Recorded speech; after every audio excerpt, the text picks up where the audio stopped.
Hi అండి. పలాస నుంచి మనకి సోంపేట, బరంపూర్‌కి వెళ్ళే లైన్ అయితే సుమ్మాదేవి రైల్వే స్టేషన్ మీరు వినే ఉంటారు. చిన్న ప్యాసింజర్ రైల్వే స్టేషన్ అనమాట. అక్కడైతే చాలా అంటే చాలా ఎక్కువ కోతులైతే రైల్వే స్టేషన్‌లో అయితే ఉన్నాయండి.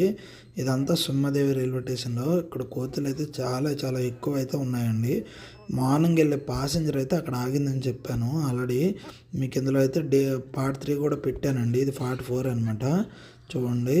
కోతులైతే ఎలా ఉన్నాయో చాలా అందంగా కనిపిస్తున్నాయి అన్నమాట. అన్నీ రకరకాల కోతులైతే ఉన్నాయండి. చూడండి, కొన్ని కొన్ని ఎలా ఉన్నాయి, కొన్ని కొన్ని డిఫరెంట్‌గా అనిపిస్తున్నాయి అన్నమాట. కోతులైతే మాత్రం చాలా ఎక్కువ ఉన్నాయి.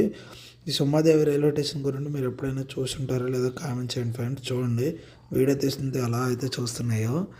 సుమ్మదేవి రైల్వే స్టేషన్ దగ్గర అయితే కోతులు అయితే చాలా ఎక్కువ ఉన్నాయండి. మీరు ఎవరైనా అటు సైడ్ వెళ్తే మాత్రం ఆ రైల్వే స్టేషన్ దగ్గర అయితే ఒకసారి చూడండి. చాలా అంటే చాలా ఎక్కువ కోతులు ఉన్నాయన్నమాట.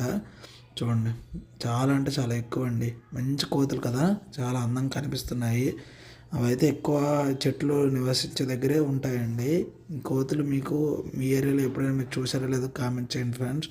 చాలా అంటే చాలా ఎక్కువ ఉన్నాయండి.